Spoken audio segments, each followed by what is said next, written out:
Hello and welcome everyone. Thank you so much for tuning in to our special edition Coronavirus Cafe Sci this evening. My name is Colin Sommerhauser and I'm the head of Haunted House in downtown Palo Alto. So obviously right now we're not able to be in Haunted House at the moment, but as you can see behind me here, we do have a nice little photo of our space just to make it feel like we are all there together. For those of you who may not know, Haunted House is a co-working space and cafe, and we are unique because we also offer these free science and technology events to the community on a monthly basis. So typically programs like Café Sci take place in our Palo Alto space, but due to the kind of current circumstances and what's going on right now, we have decided to transform our in-house events into these interactive virtual formats. And so actually 2 weeks ago, we held our very first virtual Café Sci, and I'm sure some of you were there, and we actually broke our all-time Café Sci attendance record since we were able to open it up for the very first time to everyone across the internet. So I'm very happy about that, and maybe again tonight we can break it again. For our presentation this evening, I encourage you all to participate using the interactive chat widget on the bottom of the screen to ask questions throughout the presentation, and be sure to upvote the questions that you would like to see answered. At the end of the presentation, the most upvoted questions will get to be addressed. And lastly, I just want to remind all of you that a post-event survey will be sent to you following this event. Please, if you could, just take 1 minute to fill it out so we can understand how we can continue to improve these sessions into the future. And thank you to those who responded to our survey from last event. Your feedback was incredibly helpful. And with that, I'll hand it over to our Café Sci lead, Kay, to introduce our amazing speaker today. Kay? Hi, welcome to you all from Café Sci to this COVID-19 special event. On the third Thursday of this month, on June 18th, which is regular meeting time, we hope to hear from Dr. Susan Strom on the fascinating subject of epigenetic inheritance. Who knew that you could pass your fear of flying to your children through your genes? But today, we are going to talk about COVID-19. News media has been excellent in covering the reach of this pandemic, the severity of the viral spreading, testing practicalities, the situation in our hospitals, and the public policy and regulations, and their impact on everyday life as well as on the economy. But some of our political leaders frequently contradict scientists and scientific findings. We thought that Café Scientifique should be the forum to hear voices of science communicated directly by the scientists on this subject. We therefore invited Dr. Tal Raveh, a Stanford researcher, to talk to us today. Stanford Institute of Stem Cell Biology and Regenerative Medicine, conducting research in infectious diseases and immunotherapy for cancer. She has prepared a lecture to explain the efforts of the scientific community to fight and defeat COVID-19 and the pandemic. Tal received her BSc in Life Sciences from Tel Aviv University. She then pursued her MSc and PhD in the Department of Molecular Genetics at the Weizmann Institute in Israel. She then moved to the US and joined Stanford University as a postdoctoral fellow. Tal directed a brain cancer research team to study the efficacy of a new anti-cancer immunotherapy developed in Weizmann's lab called anti-CD47. Using animal models, the team showed that the new immunotherapy indeed has the efficacy for treating both adult and pediatric brain tumors in preclinical trials. In 2012, a consulting company, ScienceWorks, and provided scientific consulting services for discovery stage research. She then was recruited back to Stanford University to work with Professor Weizmann, the director of the Institute of Stem Cell Biology and Regenerative Medicine. She's here with us today as our invited guest speaker because she believes that people are thirsty for science and scientific facts in these confusing and trying times. That is why she has solicited questions from you ahead of time to tailor her talk to your needs. Hope you enjoy this special presentation. Here is Dr. Raveh.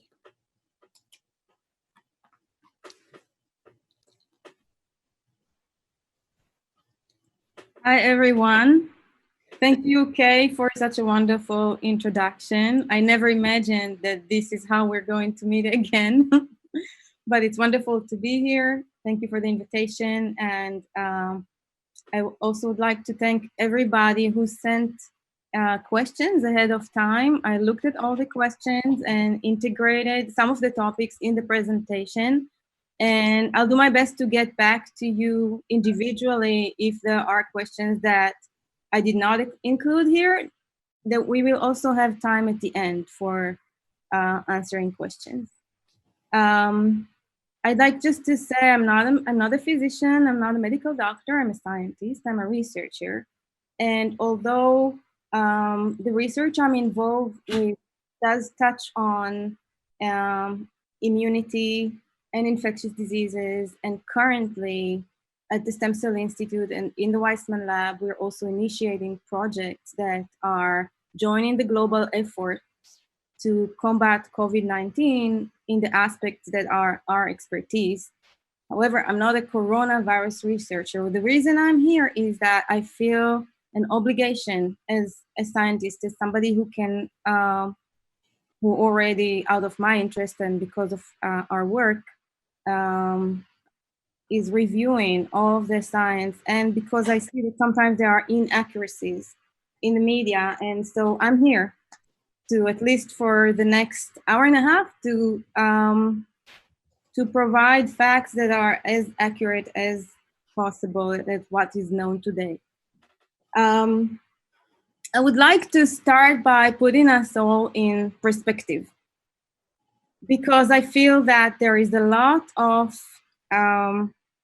fear and panic and sometimes exaggerated responses to a concrete situation, and that doesn't really help humanity with coping. So I think actually looking at what it is, learning about the challenges, learning about the risks, and about what we can do and what is being done to cope, what science is doing to cope, can bring us down to earth. Viral infections are not new to humanity. The immune system was not born yesterday. Our body knows how to cope with diseases.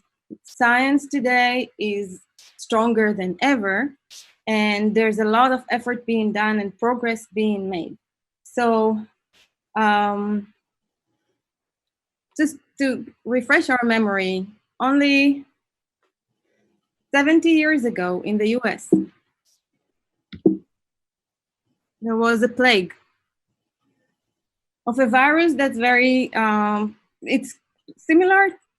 It has some similar features that are shared with coronavirus. It is an RNA virus. It is transmitted through contact between people, direct contact. It can infect the upper respiratory tract and the intestines.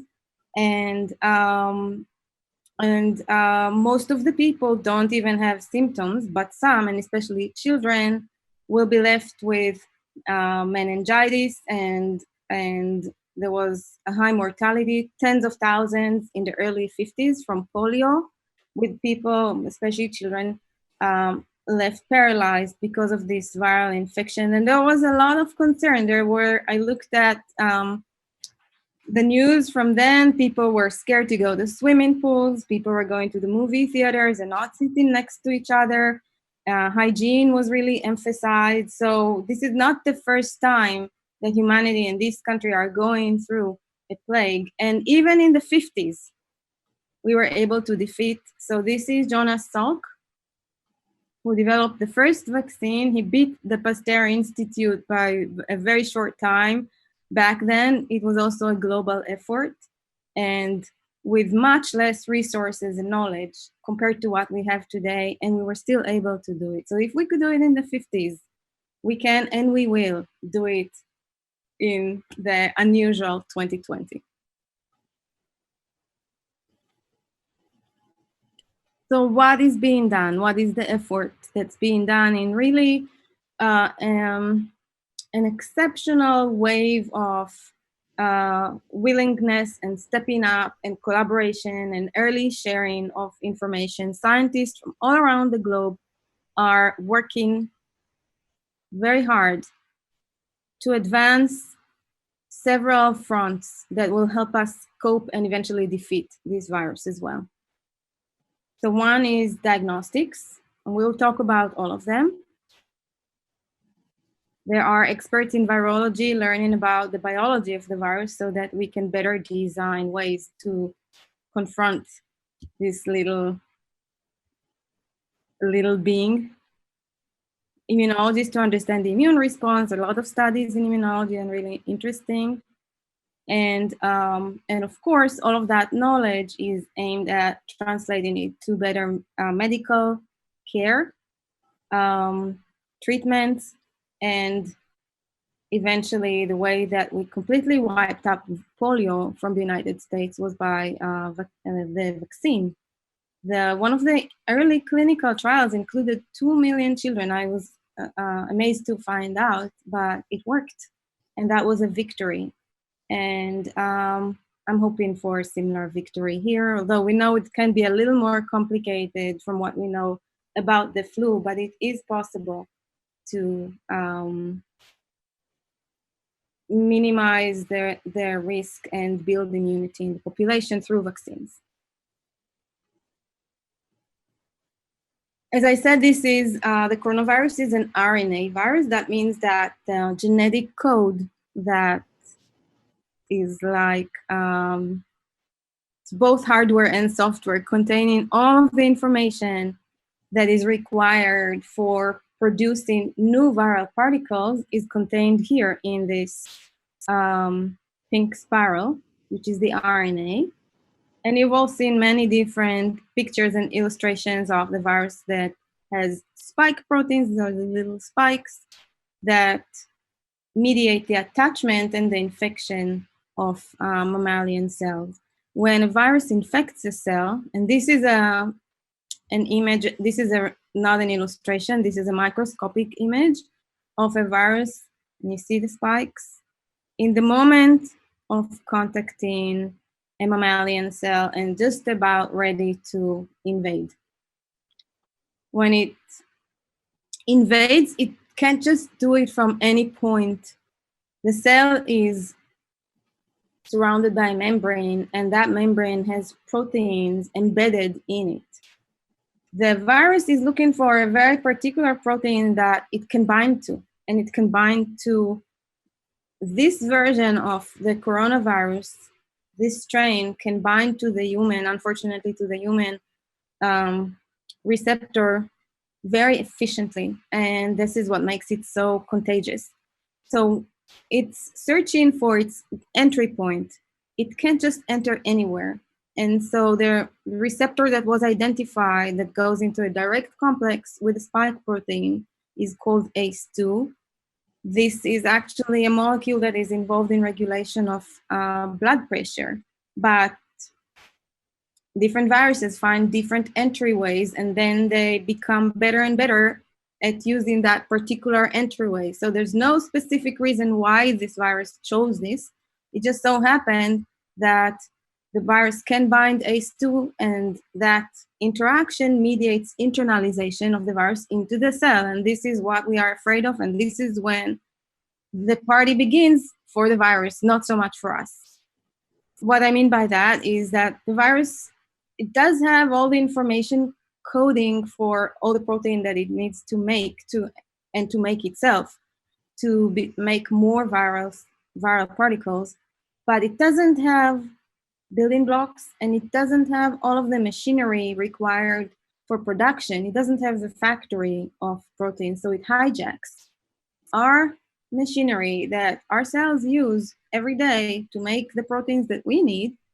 The virus jumps on it when it gets into the cell, and now it can freely use all of our the ingredients, the building blocks, the machinery of protein making, and it starts producing and manufacturing its own particles and its own proteins, and they get packaged to form many, many little viral particles inside the cell. Eventually, the virus kills the cell pops, and instead of one particle that invaded, now we have many. And I found some images through that are taken with scanning electron microscope with very, very high magnification, not high enough that you can still see here the spike protein. Maybe you can kind of imagine that it's kind of a rough surface. But what you see here are images taken in the Rocky Mountain Laboratories, which is an NIH lab reporting directly to Dr. Fauci. And they're doing some research with coronavirus currently. And these are recent images taken with scanning electron microscope in their imaging facility. The colors do not reflect anything but the artistic style of the scientists who took those images and decided to paint things with different colors. And what you see in blue and magenta, it's actually continuous. That's the cell membrane. This is the moment of rupture. You see here how the cell membrane ruptures. And all these viruses were made inside from one that entered the cell. All of these were made, and now the cell is gonna pop. There's probably more inside the cell, and all these viruses are now being spread to the environment to exponentially amplify the viral infection by infecting adjacent cells. And so this is how, if somebody inhales the virus and starts infecting the nasal passages, then it can too rapidly replicate and amplify and infect neighboring cells and make its way into the lungs. It could also be that we inhale the particle that went somehow all the way in. That usually doesn't happen, but it could be. Or hit someplace in our throat, and this is where the whole process begins. So it starts in the nasal passages, and then it can escalate. I'll tell you in a minute what the body starts doing immediately when there is an alarm, a virus invaded. I just wanted you to get an appreciation of the what we're dealing with.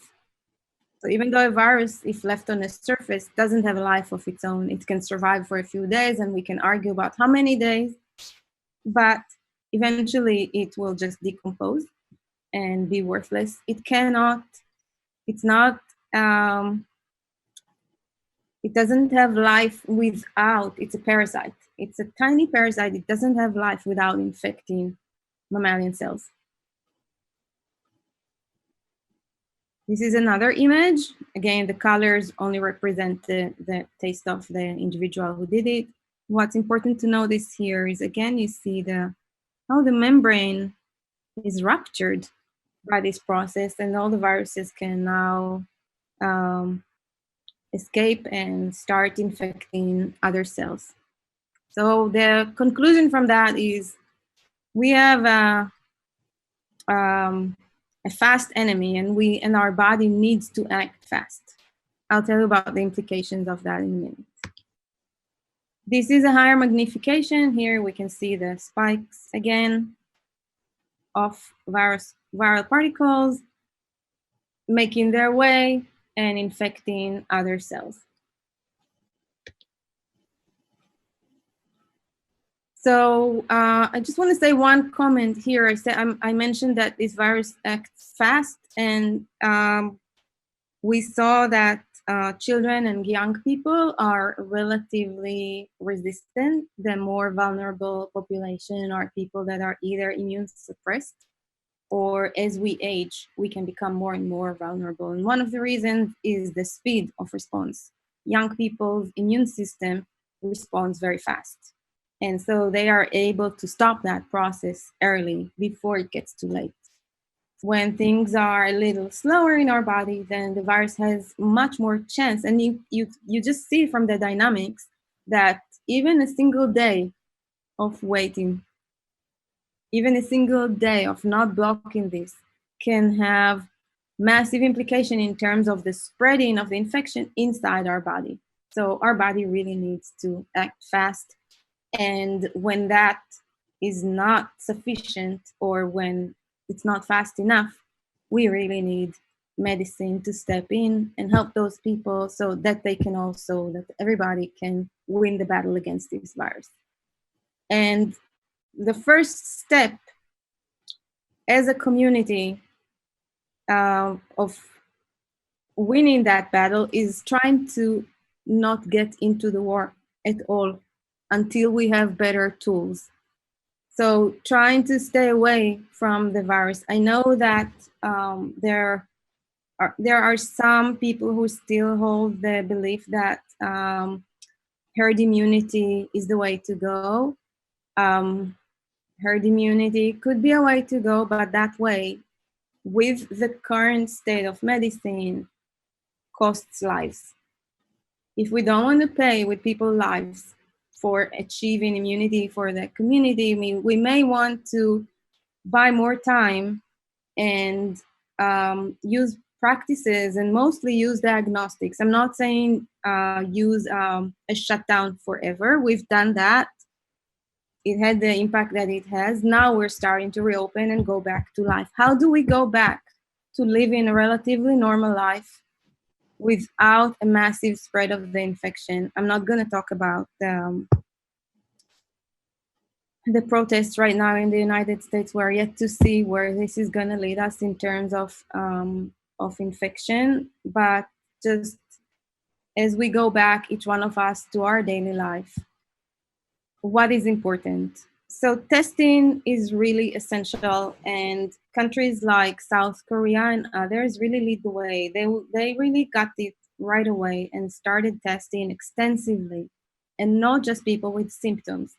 When you test and do random sampling of the population by geography, there is a chance, or by workplace, then there is a chance to catch carriers before they infect others, because to infect others, you don't need to have symptoms. We all know already that people who are asymptomatic, either because they're about to fight off the virus and never even get symptoms and not even know that they carry the virus, or carriers that are down the road going to get sick but are not sick yet, can infect others. And this is why it's so important to try to catch those that are still carriers and do contact tracing to know who got in touch, who came in direct contact with them and might also be infected, and get tested. So it's really important for us to have, and that I don't need to emphasize more. I think all of our governors are doing a great job, and we really do need extensive capability, and the capability is increasing every day. And I think we are very close to a point that it will be sufficient. Whatever we have right now, we have to use it wisely, whatever capability we have, and that's my opinion. Try to minimize infection until medicine has better tools. And as we go back into our daily life, so wearing a mask in public places, and especially when it's an enclosed space, is important, because if I am a carrier, I don't want to accidentally sneeze and infect somebody else or a number of people. The virus does have an ability to float through the air that seems longer than what we had initially thought. So it's something that needs to be taken into consideration when going into a closed space. And the importance of the mask is to protect others, to prevent it. This is why if you're a healthcare worker, then you need to protect yourself. You need an N95, and you're going into a place where there's definitely high level of virus. It's a totally different scenario for the general population, what's really important is that everybody understands it, and everybody are taking their own responsibility, that if I'm a carrier, I'm going to put on a mask. It doesn't have to be a fancy mask, just any covering, so that I won't accidentally infect others. And apply testing in a way that public health officials and experts for public health and epidemiologists can set up a plan on how to apply it, so to minimize the spreading in the population and minimize the illness until we, and not just to prevent overwhelming the medical system, but just to minimize the illness until we have more tools. And I'll show you in a second, we are gaining more tools every day. So I don't think it's going to take very much longer before we can even relax the restrictions even more. So how does the diagnostics work? The diagnostic test that we hear about a lot is based on detecting and identifying the RNA of the virus, the genetic material of the virus. And this is what the swab test is looking for. It's looking to detect the virus itself, or sometimes it's so sensitive that it can detect even remnants of the virus, even after people recovered. And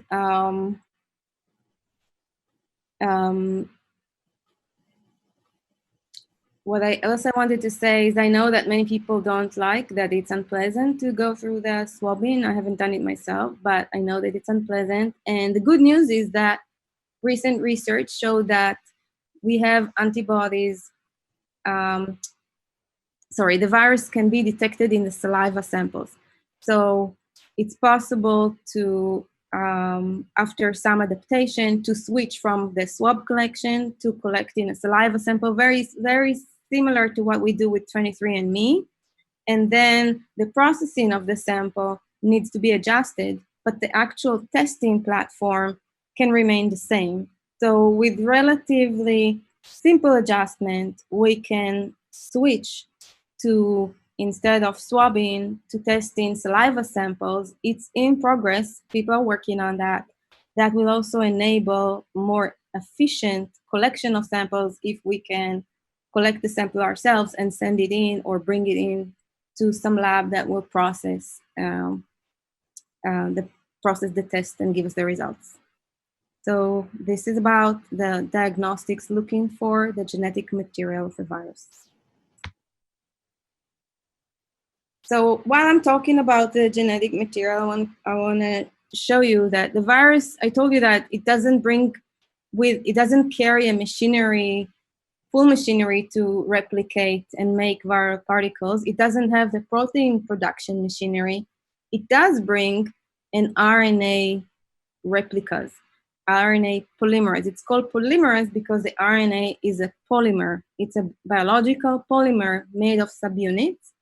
And the RNA polymerase, based on the template, and the template in the case of coronavirus is actually single-stranded RNA.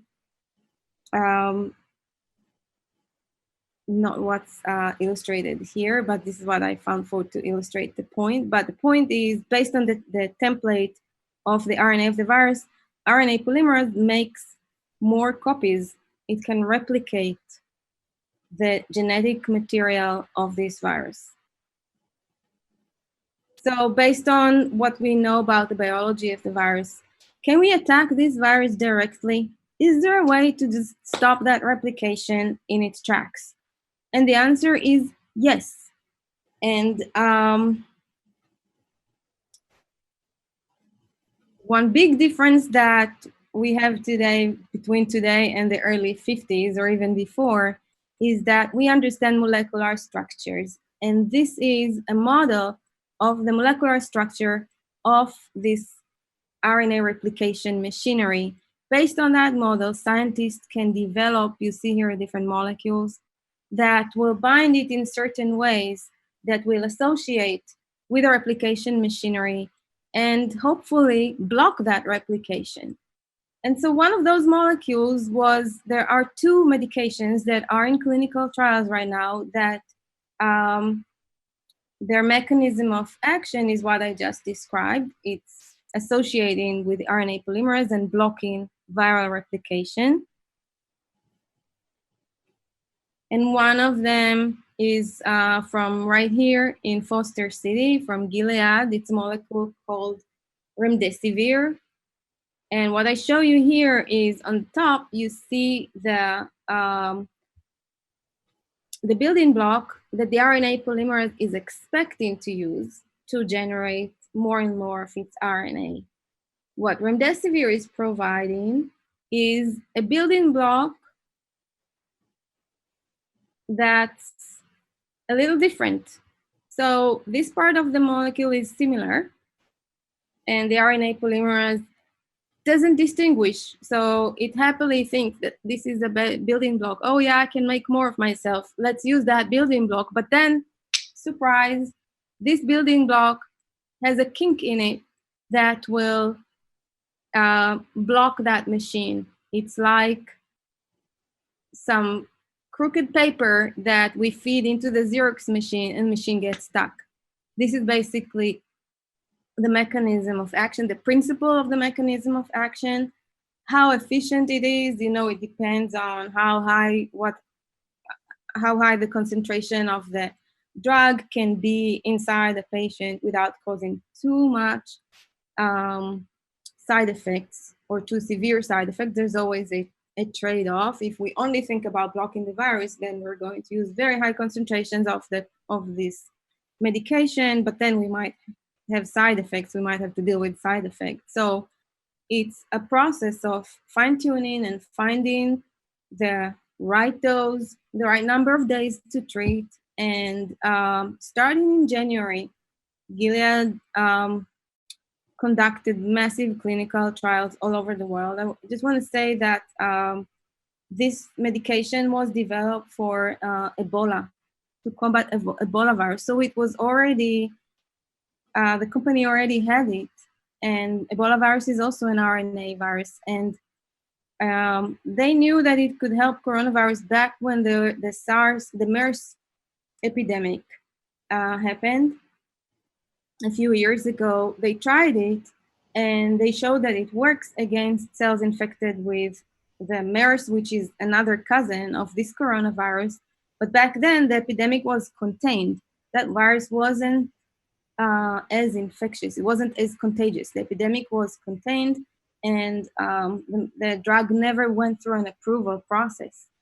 So, but they had it. So now that this coronavirus happened, they started testing. They tested in monkeys, and in parallel, they started clinical trials. They showed that it's effective in monkeys. But the really important point to remember with this type of antiviral medications, this is one, and there is another one developed by Fuji, also developed against Ebola. And for this type of antiviral, from what I explained before of how the virus spreads exponentially in the body, you can already understand the sooner we start treating, the better the outcome will be. This is a process that you want to stop early to prevent the virus from spreading in the body. The nature of clinical trials is that the FDA only approves trials in people who are in severe condition. In severe condition, there is a slight chance that the medication will actually cure people or be effective, because a lot of the damage was already done. The immune response is out of control. It might not be sufficient to just block the virus. But despite and against the odds, despite that, in the first set of clinical trials with more than 1,000 patients, there were statistically significant benefits to patients treated with this medication, even at a late stage of the disease. The benefit showed reduction in the time required to recovery. about 30% reduction. And I know that a lot of people say, this is not enough. But hey, this is in very late stage. So in moderately ill people, their results are also looking positive. They're looking encouraging. And I read today that this formulation of Remdesivir is only available as an IV given to people at the hospital. And that already, maybe it's not early enough. So how can we make that available to people so that it's that the treatment doesn't depend on hospitalization? So Gilead announced that they're developing 2 new formulations, one in the form of subcutaneous injections that can be given in any clinic and don't require a hospital stay. And the other one is inhaled version, and that can be used by people to treat themselves at home when at the first sneeze, you can immediately receive medication. And this is when this type of medication has the highest chance of being effective. It will take some time before those new formulations are available commercially. And of course, they will also have to go through clinical testing, but they're in the pipeline. If I mention anything today, I just have a disclaimer. If I mention anything today that's work done by scientists at different companies, I just want to say I have no financial interest in those companies. My only interest is to see us, humanity, getting over this crisis. And so I told you that there is a second medication by Fuji, by the Japanese company. It's like a company bought by Fuji. They're very much into healthcare in the last decade. And that medication was approved in China in March already. And it was approved this week in Russia. It's not yet approved in Japan. It's still in clinical trials. And in Japan, this medication is actually approved only for very severe cases of flu. It has some side effects, and it might cause birth defects. And so this is not for pregnant women. And I think there should be a lot of care when deciding to prescribe it. Maybe in situations where there's no other options. But nevertheless, it is another treatment option, and it's currently being tested in the United States as well in several major hospitals, and we will see what the results look like and weigh the benefit towards the risk of using that particular medication. Now I'd like to shift to away from medicine for a second, and then look at what our body knows to do. Because I told you that we all have several lines of defenses against viruses. Viruses were with us from the beginning of time for animals and of course for humans. And so our body had to develop defenses. Those who did not develop defenses are not here to tell the story anymore. If you are here and you're alive, your body has many mechanisms of coping with viral infections. And it's important to not just remember it, but also to take care of yourself and strengthen your vitality and your immunity. And optimism is actually scientifically proven to be a part of this, but I'm mostly talking about sleep well, rest well, take care of yourself. I know that's so much stress and so much distress, and I'm in the same boat, and I'm also struggling, but don't let that slip off your mind and only think that we have to sit and wait for medicine to save us. There's a lot that is in our hands, and that's our health. So take good care of yourself. Your body can do a lot. Keep it in good shape, and let's dive in and see what our body can do. There is the first line first line of cellular defense. So the cells that are getting infected, even before they ring the alarm that calls in the immune system, they have internal defense mechanisms. There are many, and this is just, I'm just showing one.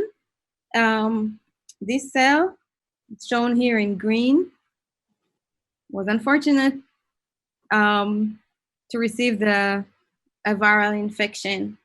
The cell is not passive. The cell is immediately mounting an internal response. And the logic is, I just got infected by a virus. I need to let my neighbors know. So that cell secretes molecules called interferons. They were named interferons by the people who discovered them because they interfere with propagation of viruses. And those interferons, shown here in orange, are secreted from one cell, binding their specific receptors on a neighboring cell, and that tells the neighbors, there is an invader, you better prepare.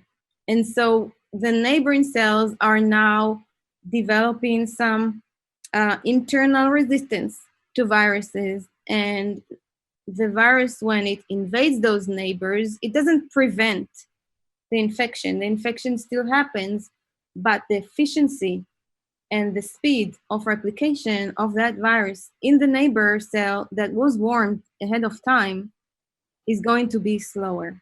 So this is the first line of defense. It doesn't have a memory, so those cells don't remember, but it's like an SOS mechanism. Right now, what do? We still don't have an immune system. We're calling in the immune system, but we got to do something until it takes time until the body starts secreting antibodies and doing all this stuff we're going to talk about in a second. But what do we do in the meantime? The cells are mounting internal resistance and slowing down the process of viral replication in the first couple of days before the immune system kicks in. And once the immune response is initiated, it's important to remember, so everybody's not talking about antibodies. Antibodies are not the entire story. There are several arms to our immune response. And when a virus is infecting the body, all of them get activated. And all of them have an important role. There is one arm that is called innate immunity. And those cells have like an innate ability to recognize both a virus particle and a cell that is infected with a virus particle.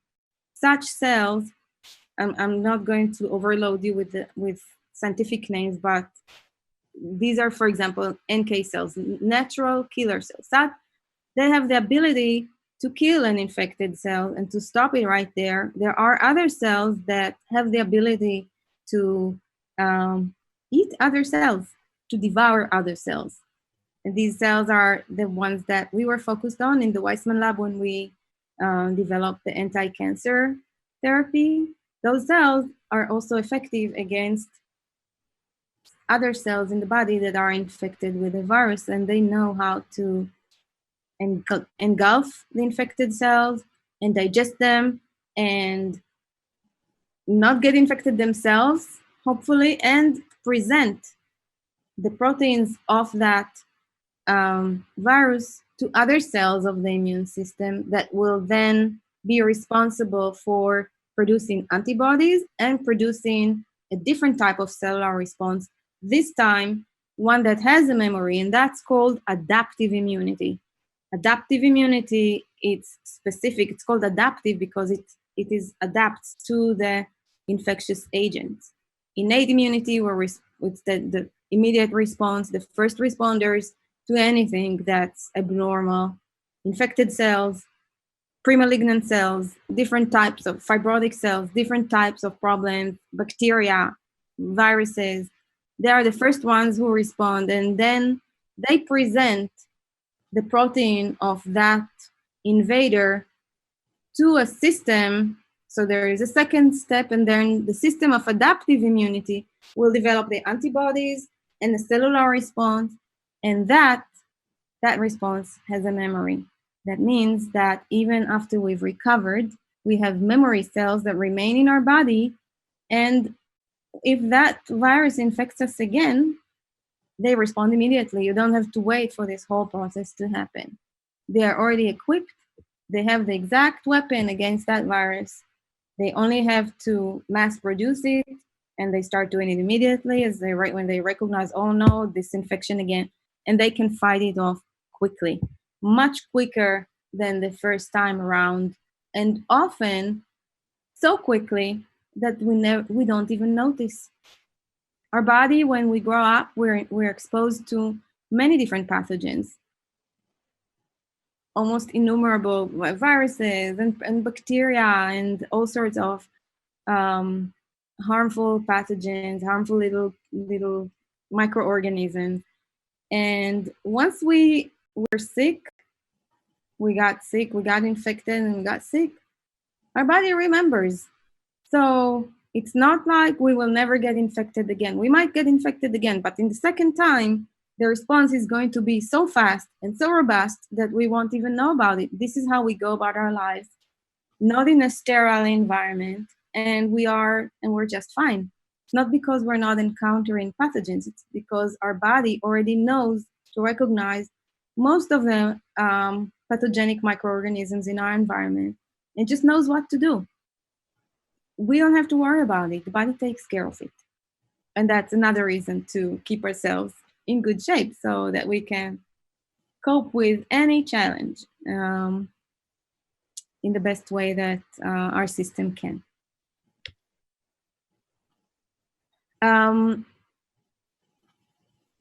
When we talk about antibodies, there are different types. So that's really important. And that, for those of you who follow, this might be the newest part of this entire talk. It is for me. And that's the role of a type of antibody called IgA that is currently not yet in the news. But if we think about, but it's definitely in the body of people. And I will get right after this, I will get to the antibodies that are being tested at the moment.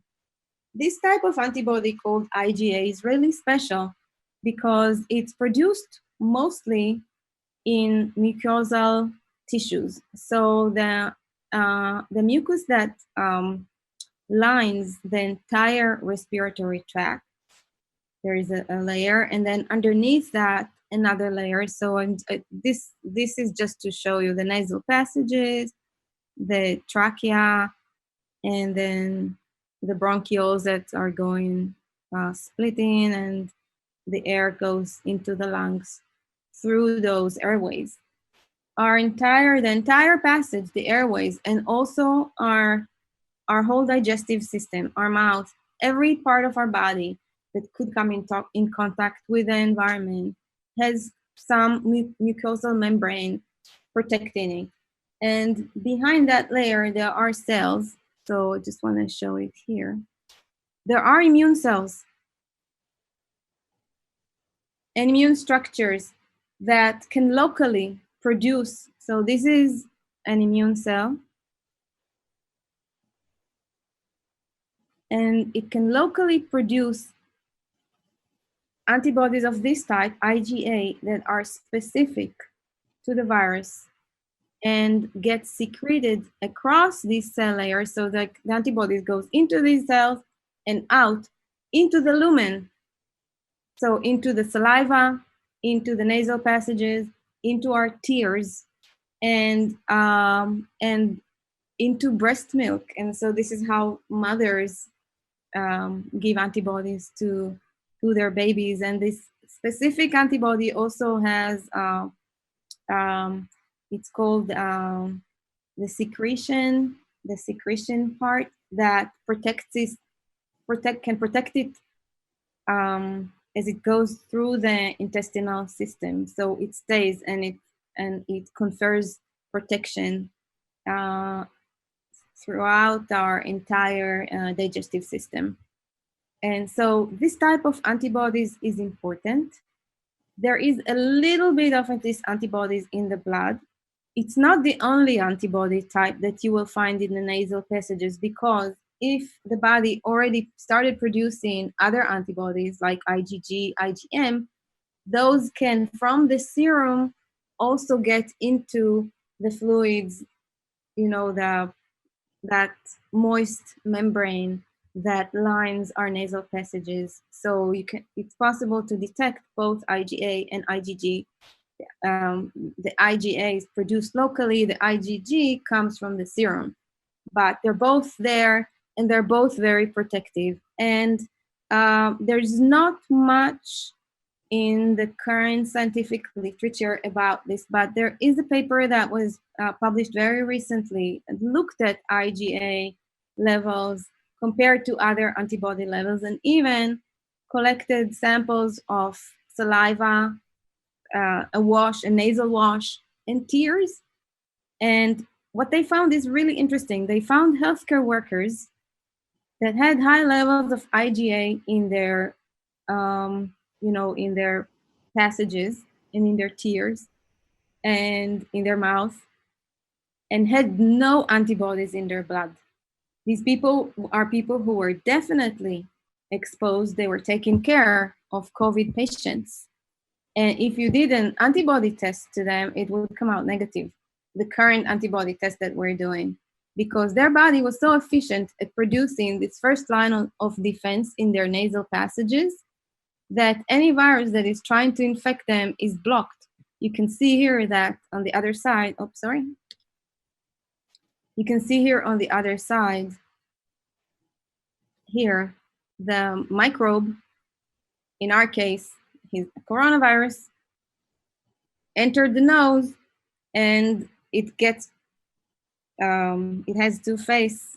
It gets welcomed by secreted IgA molecules and some IgG molecules that arrive from our blood, and it never gets to infect cells. It's actually blocking infection. And even if it infected one cell and then viral particles are spreading or trying to infect other cells, these antibodies catch them. And so they are providing a physical shield. There are other cells that when they encounter what we call an immune complex like that, antibodies in a complex with the microbe, they know how to take care of it. And some of it gets just secreted out as you blow your nose or sneeze or cough, and it just gets out of the body, it's removed. And so that was really interesting that those healthcare workers didn't have antibodies in their blood, were definitely exposed to patients.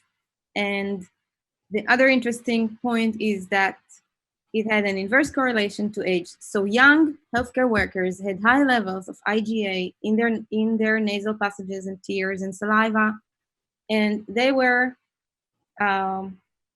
became resistant to a viral infection through that mechanism. So it's important to kind of remember all of that as we develop vaccines, as we test people. And now there's more discussion following that paper that maybe we should test antibodies in the saliva as an indicator. And with Dr. Michal Tal, who's an instructor in the Weissman Lab, we're initiating a project to profile immune responses and look at saliva samples in addition to blood samples, and to just understand how prevalent this immune response is in the population, people who recovered, what we can discover, and we're not the only ones. Many people are looking at it. And I think the way that we detect antibodies and what we conclude about exposure and immune response is going to change. One thing that I just like to stop here and just make a comment is that for every disease, that's the process that happens. It's a process of learning about the disease, developing therapies, testing the therapies, developing vaccine. Usually, we are not witnessing those processes. So we get everything ready. Oh, you were just diagnosed with this. Let me give you that. Oh, you're worried about HPV. Let me immunize you. And so we get everything is ready and available, but it took years to get there. And right now, coronavirus has opened the window for humanity to look into those processes of discovery, of research, of clinical trials, and to understand the process of um, therapy development and testing and deployment and vaccine development and diagnostics. So we're learning so much about what's happening, what needs to happen when a new disease emerges. I think all that knowledge that we're learning, other than it being fascinating, is going to help us as we prepare for potential future infections that almost inevitably will happen. But I think that all that we're learning through this epidemic will be very applicable to better preparedness in the future. So hopefully that's another optimistic note, or something good at least that will come out of this. So diagnostics is also work in progress. What are their immune responses do we have in our body? So the other antibodies that we have, just to show you the process of how antibodies are produced, I showed you that when a virus penetrates and it infects a cell, there are cells that will engulf that cell, and they communicate to the adaptive immune system that there is an invader and this is what it looks like. And so B cells, these naive B cells, have never seen an invader, but they have already, each B cell has on its membrane an antibody molecule that is embedded in the membrane and already has a predetermined specificity. So there are multiple different B cells generated in our body. Each one has different structural specificity that might or might not fit. It's like making many locks, and then assuming that maybe one of them will be opened by a key that we find. And so it's actually amazing, but this is how antibody production works. Each naive B cell has a different specificity. If that B cell happens to have a specificity that will recognize the structure of a molecule of a protein on the virus, then it will activate. This binding will send a signal back to the naive B cell. It's not naive anymore. You just bound something that you can fight against. So that cell starts replicating. It starts secreting massive amounts of that antibody that initially that molecule was, or a very similar molecule, some version of this molecule was embedded in the cell membrane. Once a foreign antigen bound to it, this body will start, this B cell will start secreting antibodies in our body, and the serum levels start rising. This process happens over a few days. It peaks after 2 weeks, and then it can even increase in level. And our serum becomes very full of those copies of this antibody molecule that is effective against that invader. When we recover from a disease, most of those B cells that, these B cells also reproduce massively, they replicate massively, and so that they have enough production capacity. We don't need that production once we recover, but we do want to remember that B cell was very useful. We don't want to toss it away. Most of the cells just reach the end of their expiration date, and they get cleared. The body doesn't need to maintain cells. The body is efficient. It's not going to maintain cells if they're not necessary right now. So once the threat is gone, most of those cells are gone. But there are very special cells that are B memory cells, memory B cells, and they have the same specificity. And they can very fast respond to They keep circulating in our body, they're patrolling our body, and if there is a second invasion by the same pathogen or by pathogen that will cross-react, that by chance or by similarity will bind the same antibody, those cells will start immediately producing antibody, and just like what I told you about before, the second exposure will elicit a much more robust and fast response. So I think I'm addressing a little bit some of your question about reinfection. I'll talk about it in a second. When there are antibodies that bind the virus, they are like handcuffs and they close in on the virus, and there is a mechanism to just get rid of that. This is how antibodies help us fight and neutralize the virus so that it cannot bind to our cells anymore. It cannot hurt us.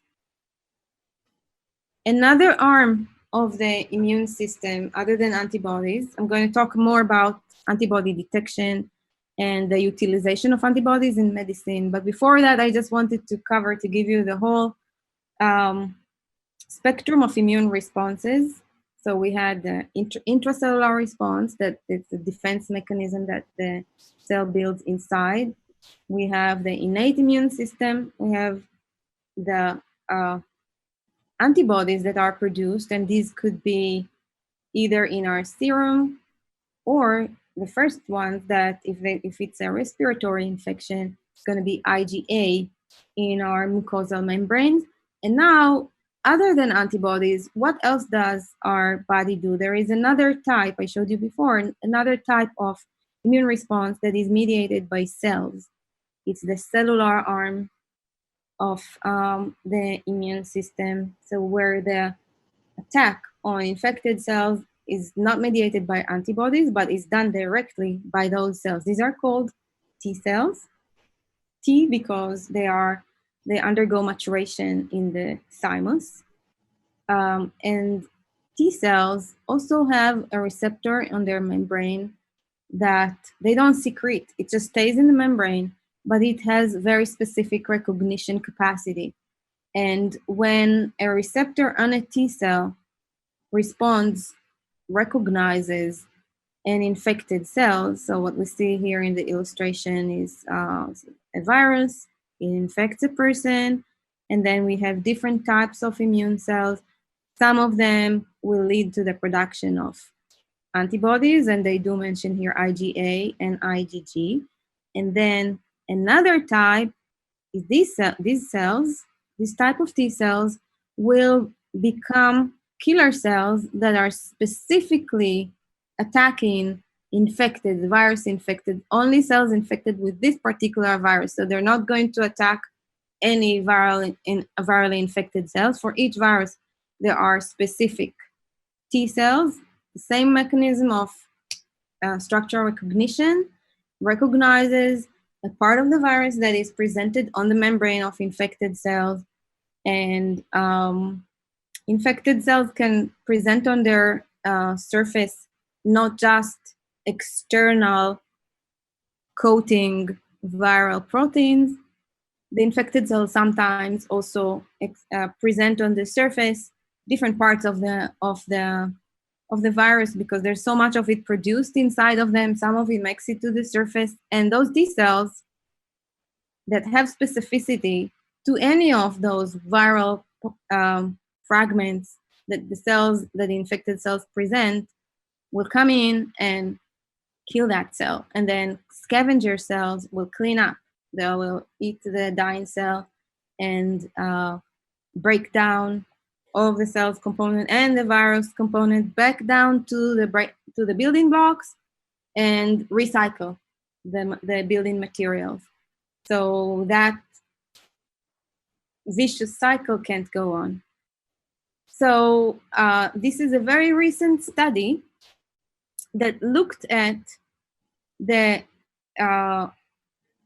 presence of memory T cells in the general population. So they sampled, they took blood samples that were collected between 2015 and 2018, and they wanted to know if 2018, before there was any coronavirus, SARS-CoV-2, that's the virus that's causing the disease, COVID-19.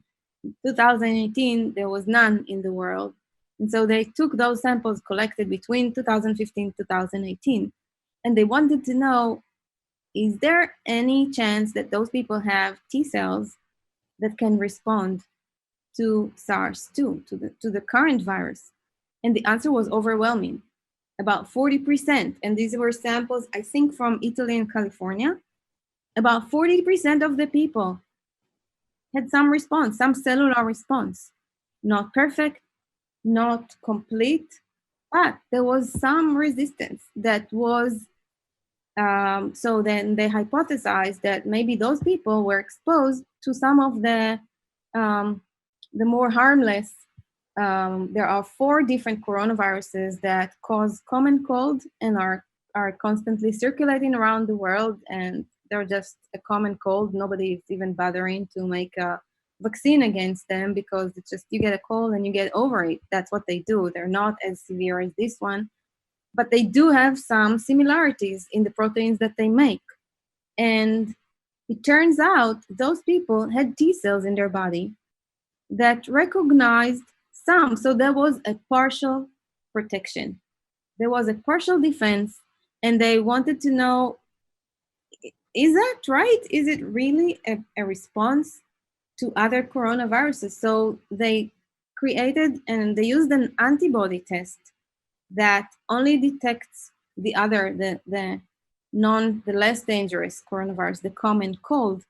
4 strains of coronavirus. They looked at 2 of them, and indeed, they found antibodies in the blood of those people that recognize those not so harmful coronaviruses. So that's a really important finding. First of all, it can provide an explanation to why some people get infected but only get mild symptoms and recover. It is possible that those people, it's not proven, but this is a very strong finding, and it is possible that those people were infected by a coronavirus accidentally, they just got infected, they had a cold. We don't diagnose everybody who has a cold. We don't know exactly if it's a rhinovirus and if it's influenza virus, if it's coronavirus. There are several viruses that are circulating around the world and are causing colds. Nobody makes a big deal out of it. But what turns out is that it could be that people that were infected by, you see here, a common cold coronavirus, now they don't have antibodies that are specific, uniquely recognizing the current virus. They may have antibodies that cross-react, that will recognize both, but they certainly have some cellular memory of the immune cell responses, the cellular responses, T cell responses that are conferring some resistance, possibly conferring some resistance to coronavirus. Anyway, it's part of the population that was infected with common cold coronaviruses still have some memory immune cells that can produce T cells that will confer not a perfect, but likely a partial protection against the current coronavirus. This is a hypothesis. First of all, there's the finding, and now there is a hypothesis that comes to mind. The next step will be to test if that's correct, to expand this research, but this is very important and could also inform the development of vaccines that will elicit this type of response. If those proteins that are common to the current coronavirus and the previous coronavirus are identified, to which the cellular response happened, then those proteins can be used to elicit a vaccine that will not only induce the production of antibody in the body, but will also elicit a cellular response. And both of those arms together fight a viral infection more efficiently, and could, if those parts of the virus were conserved, then maybe if this virus starts changing, there are parts that are conserved, and those parts can we can keep targeting those parts that don't change, and we can learn about the parts that don't change. We can also learn about the parts that do change and refresh the vaccines every year, like we do with influenza. Another way that is worth exploring is to learn about those parts that don't change and eliciting not just an antibody response, but also a cellular response to get a more robust protection against coronavirus. So even though we've already gone a long way, see, scientists are making new discoveries that show us that we still have quite a bit to go forward.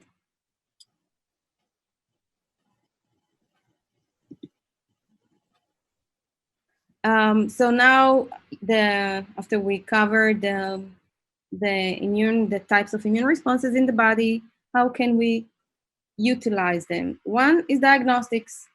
The question is, can I find out if I already got infected, if I was exposed, and if my body already built natural immunity? And in the emails that I received, there were many questions about the antibody, the serological testing.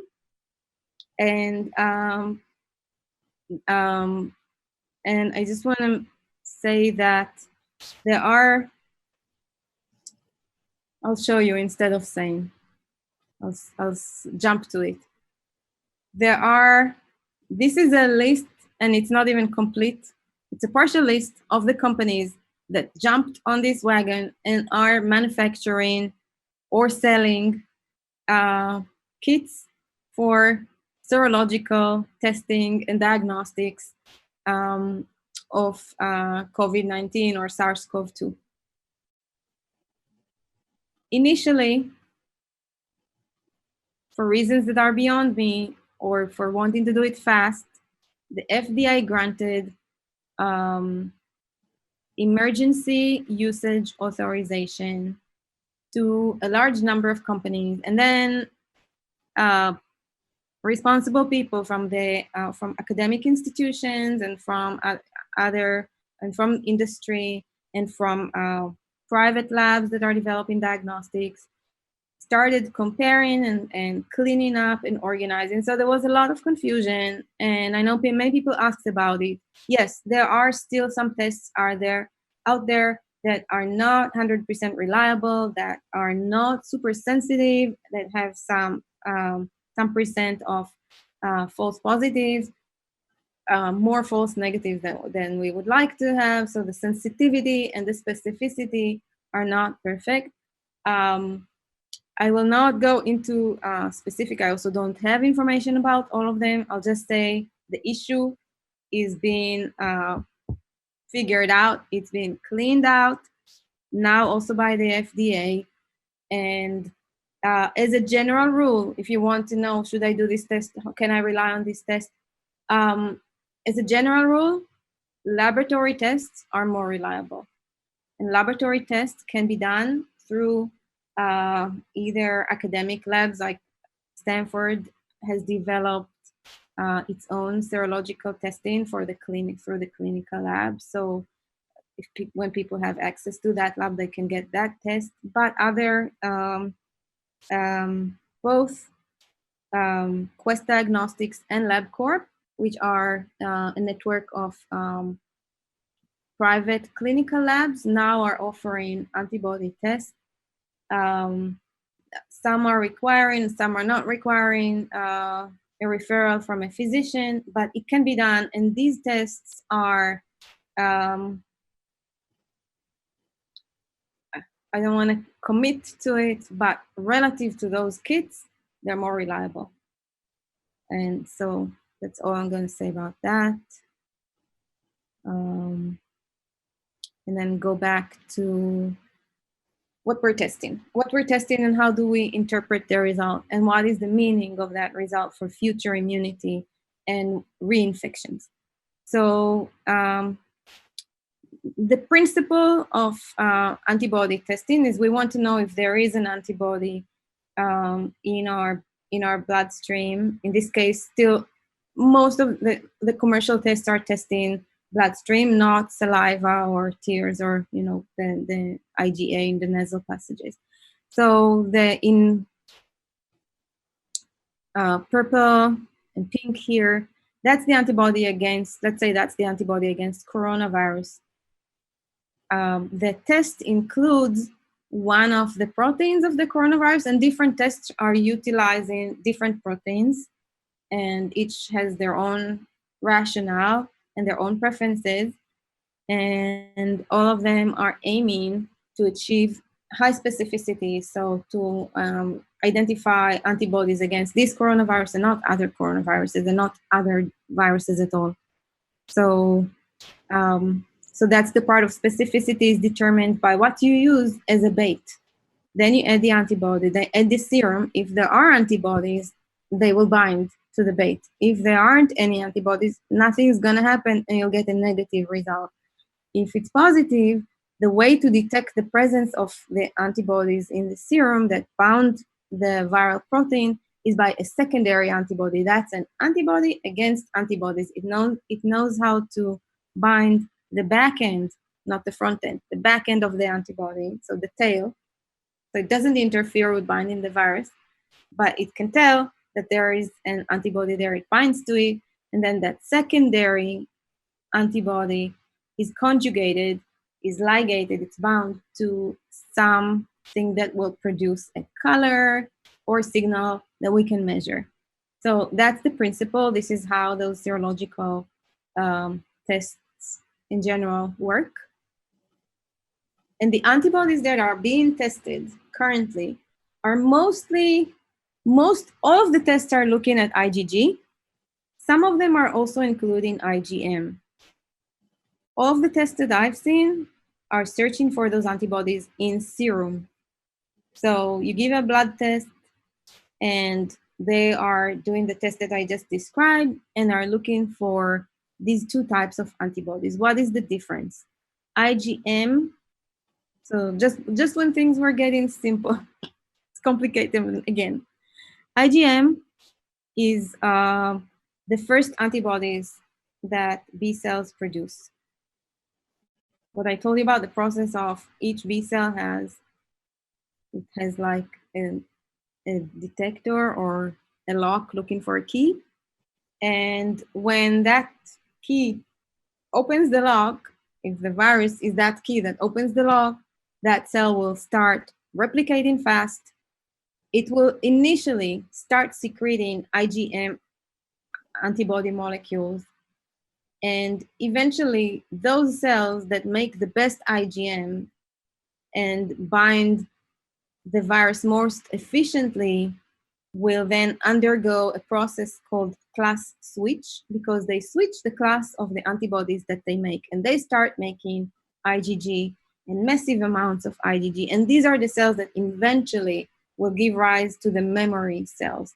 So what we're talking about in terms of time frame, it could be faster than what's seen here.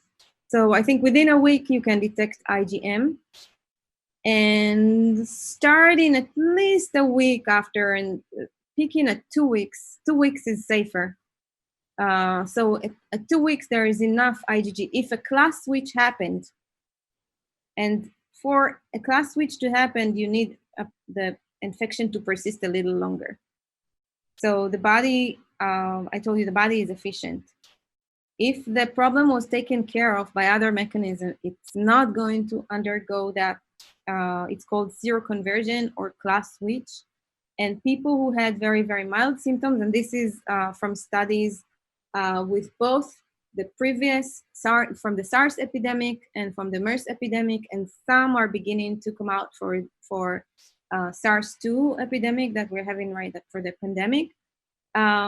That some people will have very, very mild symptoms and their body is never going to get to that stage of the class switch and seroconversion and producing memory cells. And so if the body was very, very efficient, or maybe the load of virus was very low, the number of virus particles that are entering the body make a difference. So if we look at different people, for example, healthcare workers, they have a chance to get exposed, or somebody whose family member got infected before they know it, and they're contagious and they still were not tested and they don't know, and they're sneezing, the number of particles that land in somebody else's respiratory tract make a difference. If you get 1 virus or 10 viruses or 100 viruses to infect, it makes a difference because it's an exponential process. It's much easier to, it's like fire. It will be, if you have a few sources of the fire, then the fire is going to grow so fast, it will be very hard to contain. So, and also, if you got infected once, it doesn't mean that you can't get infected again the next day, even from somebody else. So healthcare workers can get exposed to this patient, they can get infected from this patient and that patient, and can get very high viral load, and it makes a huge difference. And when you see young healthcare workers getting very sick, one of the reasons is they just got a lot of virus into them. So if there was a very, very small amount of virus and the body was able to fend it off quickly, then maybe we never even get to that stage, and there's not going to be memory cells. And actually, I've seen evidence for that, that with people with very, very mild symptoms sometimes don't even have that class switch, and they don't have memory cells, and they don't have long-term antibody production. As a general rule, it's not an absolute axiom, but as a general rule, the more severe the illness is, the more the body will make an effort. So you will see higher, so for, for a relatively healthy person, you will see higher levels of antibodies that increase with the severity of the disease. Some people who passed away, and I don't remember exactly which of the viruses, even after 3 weeks, they didn't have sufficient levels of antibodies. So their body just wasn't fast enough to compete and beat the virus before the virus has a chance. So it's a balance. The immune system, for unless it's completely immunodeficient, like a bubble boy, the immune system will always kick into action. And sometimes the role of medicine and supportive care is to allow that person a little more time so that immune system can cope. So some of the diagnostic tests are testing both types of antibodies, IgM and IgG. And so what does the result mean? It depends. Some of the tests only look at IgG. So it could mean that somebody is in the process of developing an infection. It could mean that somebody wasn't infected and didn't even know it, and their body developed antibodies. It could be a past exposure. This is why there's no clear-cut answer. What does it mean if I was positive in an antibody test? Can I now go about travel the world and not worry at all? Well, somebody who's positive for antibodies certainly has some level of protection if infected with the exact same virus.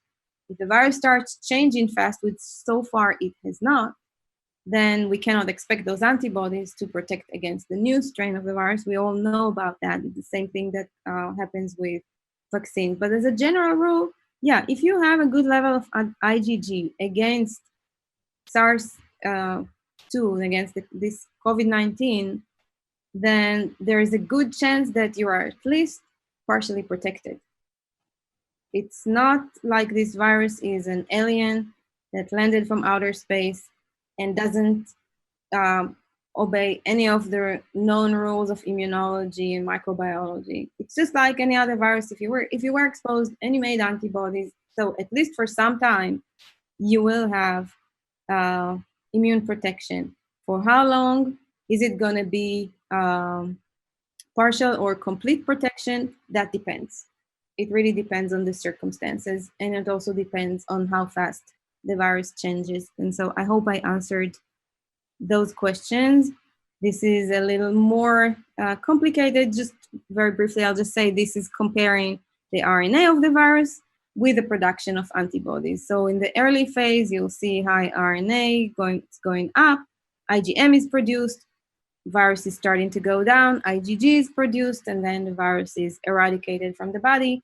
And ideally, IgG remains in the blood and provides long-term immunity. And in addition, we have memory cells that will be able to produce more of that very specific IgG if needed.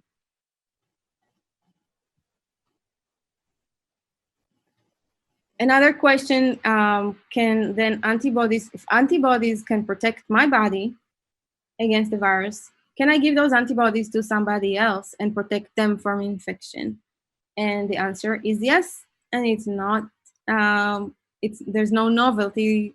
It's been known for a very, very long time. And in fact, the very first Nobel Prize was given to von Behring, who you see here, in this priceless photograph. He discovered it. He discovered it with this diphtheria toxin. And this is what he got the very, very first Nobel Prize for. He discovered that if he injects guinea pigs with diphtheria, then their serum can confer resistance to animals. And eventually he developed it as convalescent plasma from one person to the other. But at least with animals, then an animal that was never exposed to diphtheria toxin is now going to be protected. It's just like we give a serum against snake venom.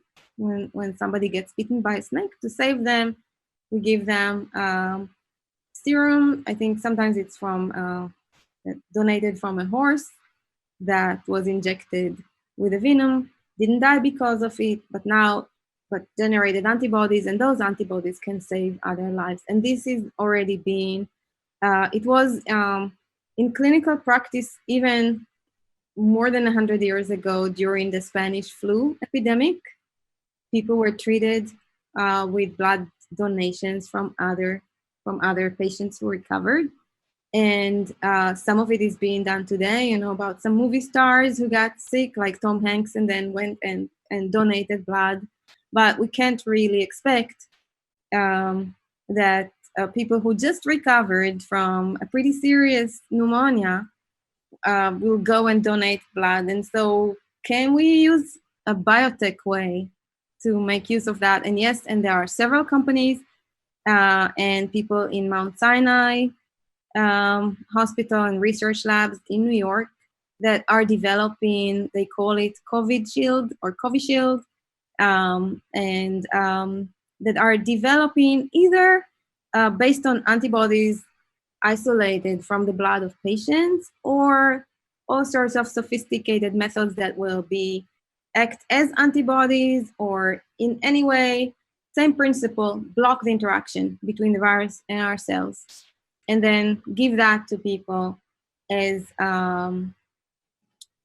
some sort of, it can be either in critical care to save lives and just give a boost of antibodies to cope with an acute illness. It can also be as a prophylactic, so ahead of time as a passive vaccine. Some of you remember when we used to want to travel to India. I did, and I received anti-hepatitis A passive vaccine, which is just antibodies to hepatitis A that lasted in my blood for 6 months and protected me from that infection. So this is in the works, and there are companies that have the capacity to manufacture many doses, and it may be that those passive COVID shields and passive vaccines will become available even before we have the immunization vaccine. So that was the first day, that was March 31st, that the first US patient received plasma therapy. Since then, there have been more, and the results are good. The results are encouraging. Now, to talk about vaccine, I'm not gonna talk about it at length. There are several approaches to developing vaccines that are currently being used. I'll just say one thing about that is important about it, and is that when we develop a vaccine, we've seen all of these wonderful mechanisms the body has. The goal of a vaccine and the goal of a good vaccine development, and there's the science of it is not completely known. We're still in the process of learning, so this is why you see that we have 7 different vaccines that are being developed, and we don't know ahead of time which one is going to work, because there's still some mystery to how to crack the code. What we are trying to crack really is to fool the body into believing that it's infected with a virus. There are several approaches to developing vaccines that are currently being. Oh, I think I'm hearing myself. I'll just say one thing about that is important about it, and is that when I'm hearing myself. What I said. In all of these wonderful mechanisms the body has, the goal of a vaccine and the goal of the good vaccine development. So I guess I'll just keep going. Just what I said, that we're trying to trick the body and fool the body into believing that there is a real risk. Like I said, the body is not going to make an effort unless there is purpose, and it has to save itself, to save its life. So it has to believe when we give a vaccine that an infection actually happened. This is the challenge, that's the trick, and this is what everybody are trying to do, and they're trying to do it in different ways and using different additional, they call it adjuvants, additional materials or reagents that, along with the fragment of a virus, will elicit a strong immune response. We want to elicit a strong enough immune response in the body. I'll just touch upon one. So some companies and some researchers are using a protein fragment of the body. This is the most advanced clinical trial right now that started, the first one that started. Again, it's not for any commercial advertisement here, but some of the work is being done by companies, and so I have to mention them. Moderna, and that is the very first person in a group of 45 volunteers who received, on behalf of humanity, took a risk and received the first shot of the vaccine, and that was, I think, in mid-March, sometime in March. Since then, in that clinical trial, we've seen a positive signal. Some of the volunteers developed high levels of antibodies, similar to the levels of antibodies seen in people who got sick and recovered. And the trial is being expanded, and in July, it's going to enter a much larger phase with many more volunteers from different age groups to see how well the different people respond, what percentage of the people will actually mount a strong immune response. Those volunteers are giving blood samples regularly, they're doing blood tests regularly, and then scientists take that blood and they check the level of antibodies, the type of antibodies, how effective they are in binding the virus, how effective they are in neutralizing the virus, what exactly they're blocking in their interaction, what other responses are being elicited. This specific vaccine is not using a protein fragment, but it's using an RNA fragment. So that RNA, it's only a fragment of the viral RNA.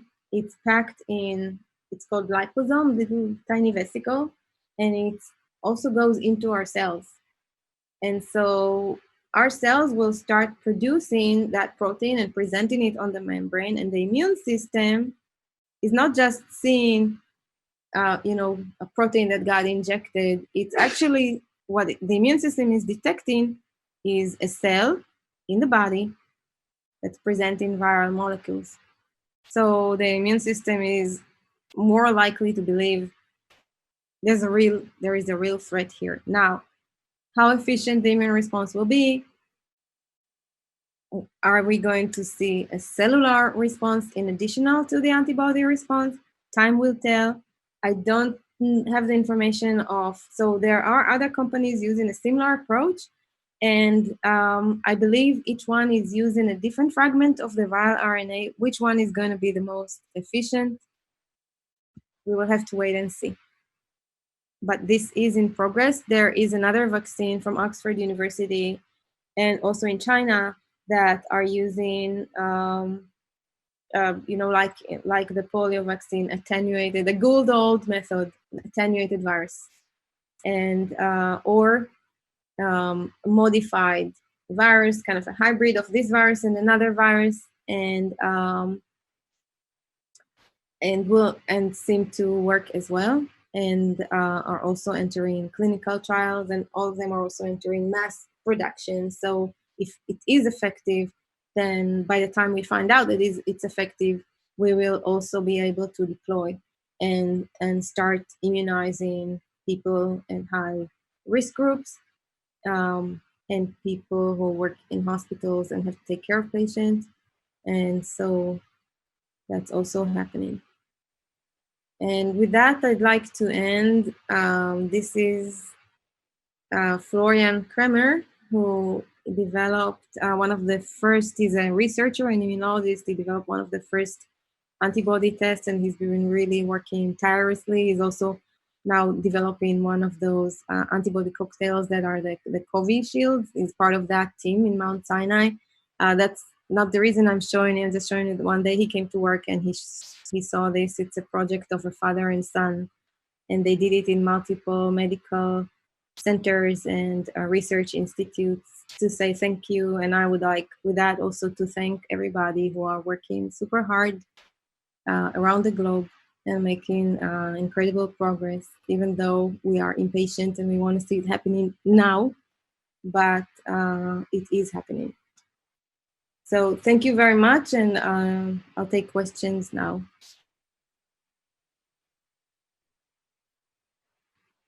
Colin, how should I do that? Yeah, so, Tal, there's questions on the platform right there. They've been upvoted and downvoted, and so you can see if you're on the broadcast platform, you're able to see those questions, and you can just address a couple of the ones that you think are most relevant.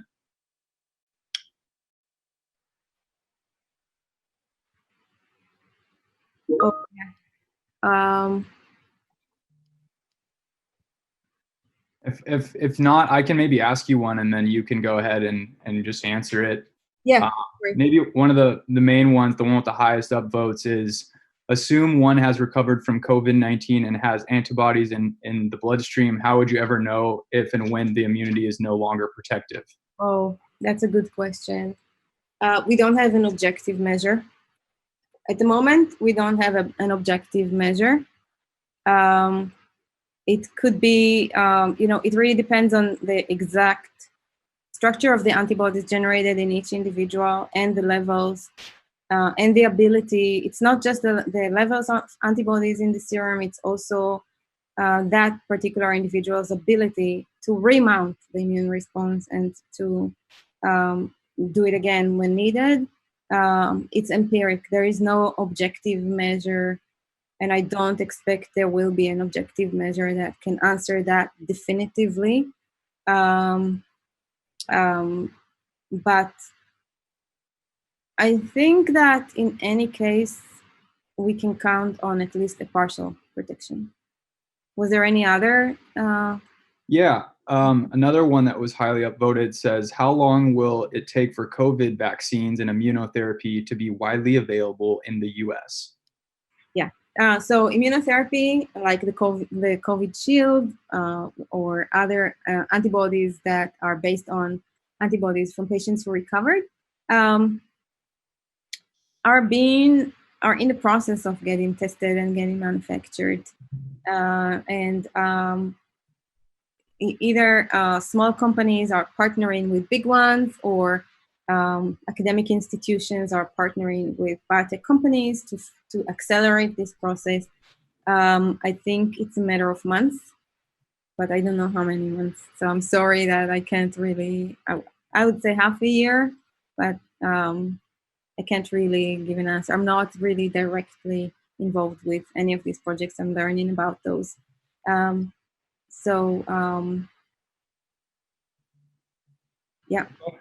everything has to be tested in people.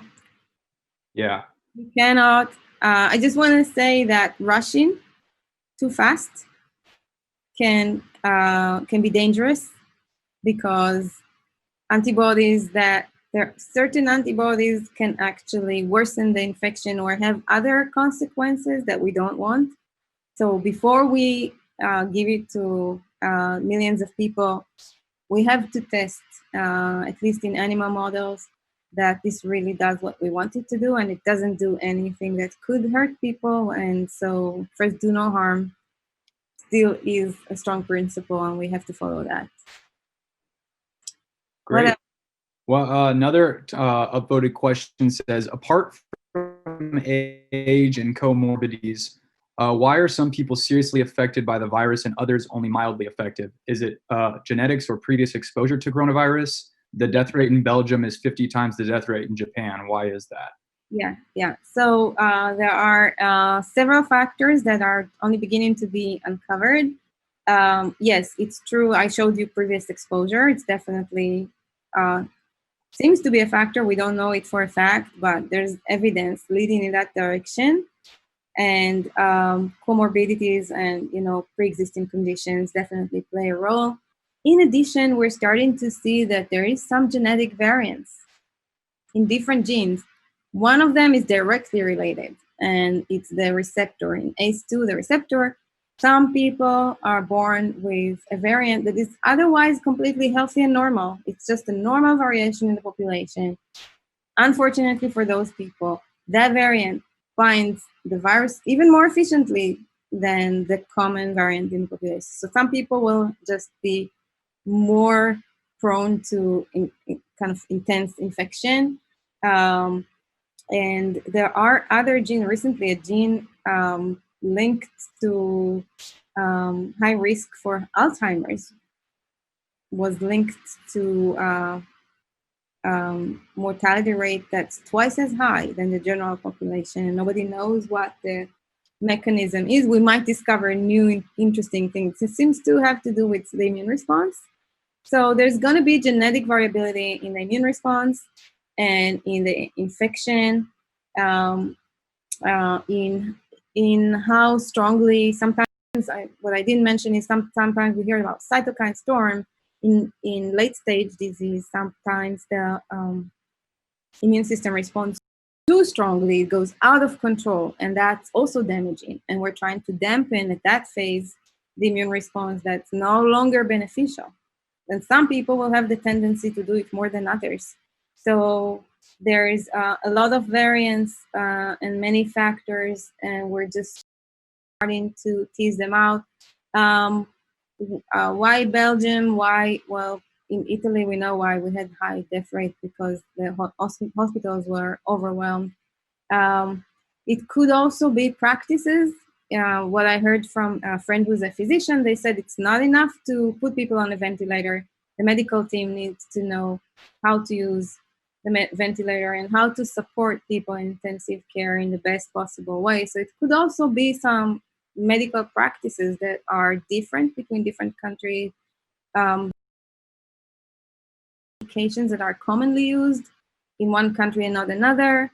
There's many factors that we're starting to one answer to that. There are many answers to that question, and I don't know specifically about Belgium. Okay, and maybe last question. It says here, if some people don't show symptoms but carry the virus, can the virus really be controlled with contact tracing? How can we be safe as things start to open up after lockdown? Yeah, well, not just contact tracing, but random sampling of the population. And this is what Korea has been doing. And they've been, if you follow in the news, they catch cases. There was one guy who went out and he went to a few bars in one evening, infected around 40 people, and they caught it. And they trace it back to that night and people he was interacting with and people who got infected. They closed the bars for some time. You know, they immediately take action, isolate the ones who are infected. And I think that's what we're going to have to do, because life has to go on and has to go on, but we have to proceed with caution. Okay. All right. I think we'll wrap up here then. So thank you all, everyone, for tuning in to this special edition Coronavirus Café Sci. And thank you, Tal, so much for taking this time to speak with us tonight about the COVID-19 pandemic. I know, given the amount of confusing articles and opinions that are circulating right now, it was very refreshing to hear your objective thoughts on the virus from a research point of view. And for the audience that are still on, I hope to see you all back in 2 weeks for our next virtual Café Sci. Be sure to register through hanahouse.com or on the Café Sci website. With that, have a great rest of your Thursday, and thank you again for tuning in. See you guys next time.